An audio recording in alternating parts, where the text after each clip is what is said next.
పిన్నెల్లి రామకృష్ణారెడ్డి ఏదైతే పైశాచికత్వంతో విర్రవీగిపోయాడో దానికి సంబంధించినటువంటి 5 సంవత్సరాల్లో దానికి సంబంధించినటువంటి అన్ని వివరాలతోటి ఈరోజు మా నాయకులు దేవినేని ఉమా గారు, బుద్ధ వెంకన్న గారు, అశోక్ బాబు గారు పెద్దలందరూ కూడా ఈ పుస్తకాన్ని రిలీజ్ చేయటం జరిగింది.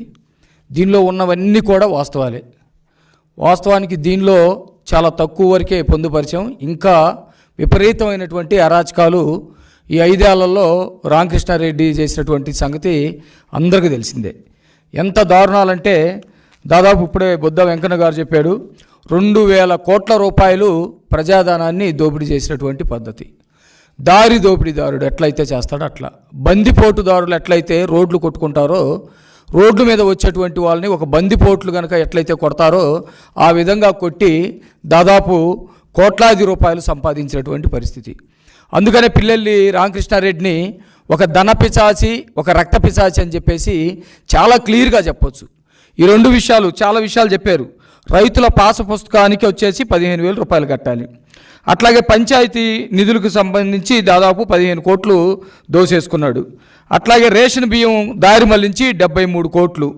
అట్లాగే కంకర తవ్వుకొని అమ్ముకొని 40 కోట్లు. అట్లాగే గ్రావెల్ మొత్తం కూడా అమ్ముకొని ఆ ఏరియాలో గ్రానైటు ఏదైనా లారీలు కనుక వెళ్తే ఒక్కొక్క లారీకి 25,000 రూపాయల చొప్పున 70 కోట్లు. మొత్తం కలిసి దాదాపు 2,000 కోట్లు ఈ రోజుకి సంపాదించి ఈ డబ్బును అడ్డం పెట్టుకొని రౌడీజం చేస్తున్నటువంటి పద్ధతి. అందుకనే ధన పిశాచి అన్నాం. అట్లాగే రక్త పిశాచి అని మేము ఎందుకు అంటా ఉన్నామంటే, మీరు చూశారు భారత రాజ్యాంగం అమల్లోకి వచ్చిన తర్వాత బీహార్లో మాత్రమే అత్యంత దారుణంగా రోడ్డు మీద పడేసి కొట్టడమో, బట్టలు లేకుండా నరకటమో, లేకపోతే ఎంటబడి వేధించి హింసలు చేసి నరకటమో చూసేవాళ్ళం. కానీ ఈ 75-76 సంవత్సరాల స్వతంత్ర భారతదేశంలో ఆంధ్రప్రదేశ్లో ఎప్పుడూ జరగనటువంటి, అంత అరాచకంగా ఎప్పుడు జరిగినటువంటి విషయాలన్నీ కూడా, పరిస్థితులన్నీ కూడా, సంఘటనలన్నీ కూడా మాచర్లో జరిగినటువంటి పరిస్థితి. అక్కడ తోటా చంద్రయ్య అనే ఒక బీసీ నాయకుడిని ఎంత దారుణంగా అంటే, ఒక కాలు మీద ఒక అతను నుంచుంటాడు, ఒక కాలు మీద ఇంకొక అతను నుంచుంటాడు, 2 చేతుల మీద 2 నుంచుంటారు, ఇంకొకడు మోకాలు తోటి గుండెల మీద పెట్టి కత్తి తీసుకొని పొద్దునే ఏదో మేకను కోసుకున్నట్టుగా అత్యంత దారుణంగా గొంతుని కరకరమని కోసి అందరూ చూస్తుండగా కోసి చంపుతాడు. తోటా చంద్రయ్య అని అతన్ని అట్లాగే చంపారు. కంచెర్ల జల్లయ్య యాదవ్ అతన్ని అట్లాగే చంపారు. అట్లాగే బత్తుల సుబ్బులు, ఖాదర్ భాష, కోటయ్య యాదవ్, తర్వాత పిచ్చయ్య, ఒక ఎస్సీలకు సంబంధించినటువంటి విక్రమునైతే అతన్ని తీసుకొచ్చేసి హైదరాబాద్లో తలదాచుకుంటూ ఉంటే అతన్ని తీసుకొచ్చి పోలీసుల ఆధ్వర్యంలో తిప్పి పోలీస్ స్టేషన్ పక్కనే అత్యంత దారుణంగా చంపినటువంటి పరిస్థితి ఉంది. అంటే పిన్నెల్లి రామకృష్ణారెడ్డి అనే అతను రక్త పిశాచి, ధన పిశాచి అంటానికి ఇలాంటి చాలా ఉదాహరణలు ఉన్నాయి. మేమందరం కనుక చెబితే ఒక రోజంతా కూడా పట్టింది. ఇలాంటి వ్యక్తి ఈ సమాజంలో ఉండటానికి వీల్లేదు. సరే, ఈ వ్యవస్థల మీద ఏమన్నా ఆయనకి గౌరవం ఉందా అంటే వ్యవస్థల మీద కూడా గౌరవం లేదు. మామూలుగా ఈ వ్యవస్థలో ఎన్నికల వ్యవస్థ అందరం గౌరవించాలి. ఆయన పోటీ చేస్తూ ఉన్నాడు. పోటీ చేసి ఎమ్మెల్యేగా 3 సార్లు 4 సార్లు గెలిచినటువంటి వ్యక్తి, ఎన్నికల ప్రక్రియ మీదే ఆయనకి విలువ లేదు, ఎన్నికల ప్రక్రియ మీదే గౌరవం లేదు. అత్యంత దారుణంగా వెళ్ళి ఆ ఈవీఎంలు మొత్తం కూడా బద్దలు కొట్టి, నేనే బద్దలు కొట్టాను, ఎవడేం పీకుతాడో పీక్కొనని సొసైటీకి సవాలు ఇసిరితే పట్టించుకునేటువంటి నాదులు లేడు. ఏ చిన్న మెసేజ్ పెడితేనో, కామెంట్ పెడితేనో తీసుకెళ్ళి మమ్మల్ని ఎంటాడి వేటాడి ఇల్లులో గోడ దూకి అరెస్టులు చేసి ఊరంతా తిప్పుతూ ఉంటారు. మరి అలాంటి వ్యక్తి ఎన్నికల ప్రక్రియలో, ప్రజాస్వామ్యంలో ఎన్నికల ప్రక్రియ అనేది చాలా గొప్పది.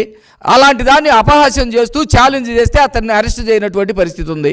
అనేక మంది మీద దాడులు చేసి తలల బగలు కొట్టి చంపుతూ ఉంటే 307లు కట్టట్లేదు, ఆయన అరెస్ట్ చేయట్లేదు. కాబట్టి అతను ఈ ఎన్నికల తర్వాత రేపు 4వ తారీఖు రిజల్ట్ రాబోతా ఉంది. ఖచ్చితంగా ఆయన్ని ప్రజాస్వామ్యబద్ధంగా, చట్టబద్ధంగా శిక్షించడానికి వ్యవస్థలన్నీ సక్రమంగా పనిచేస్తాయని చెప్పేసి ఈ సందర్భంగా తెలియజేస్తా ఉన్నాం.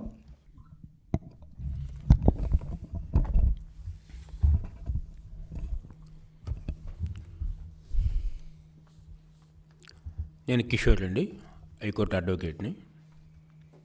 2020 మార్చి 11వ తారీఖున జరిగిన హింసలో ఆ రోజు కార్ల మీద పడి అటాక్ జరిగిన వాళ్ళలో గాయపడిన అడ్వకేట్ని. పిన్నెల్లి రామకృష్ణారెడ్డి అనే అతను మాచర్ల అది ఒక సొంత రాజ్యంలాగా, అక్కడ పోలీసు అనేది సిస్టమ్ ఉండదు. మీకు చాలామంది యూనిఫామ్స్ కూడా వేసుకోరు. అతని దొడ్లో పనిచేసే వ్యక్తుల్లాగా పనిచేసేవాళ్ళు కొంతమంది ఉన్నారు. వాళ్ళలో ఒక అతను భక్తవత్సలరెడ్డి. ఆ తర్వాత అతను అక్కడి నుంచి ఒంగోలు వెళ్ళాడు. ఇప్పుడు కూడా అతని సేవలోనే ఉన్నాడు, అతను తరిస్తానే ఉన్నాడు. ఇంకా వారానికి వచ్చాం, చూడాలి.